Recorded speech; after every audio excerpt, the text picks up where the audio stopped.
2 patrouilleurs destinés à la Polynésie devraient arriver sur le territoire en 2023 et en 2025. L'un d'entre eux est actuellement en construction en Bretagne. Ils ont été baptisés Terii et Ro'o et Philippe Bernardino en hommage à 2 compagnons de la Libération. Esther Cuneo et Mérite Théato nous en disent plus.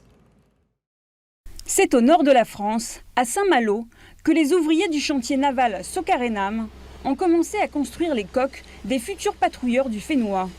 3 fois plus gros que leurs prédécesseurs, ces sentinelles des eaux vont permettre à la Marine nationale de doubler ses capacités de surveillance sur la ZEE du Fénois. Ce sont des navires qui iront 2 fois plus loin, donc ils seront à un rayon d'action de 10 000 km.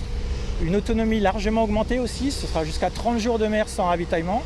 Protection de l'environnement, police des pêches, assistance aux navires en difficulté et lutte contre les trafics illicites, les 2 navires seront équipés d'une propulsion hybride moins polluante, mais surtout d'un nouvel armement.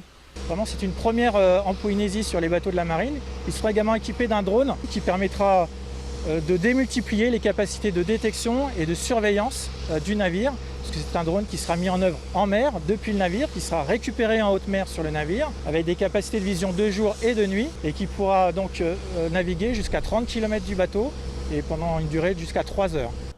Également conçus pour embarquer du matériel médical ou de dépollution marine, ces nouveaux bâtiments pourront accueillir de l'équipement lourd, à l'instar d'un conteneur de 20 pieds.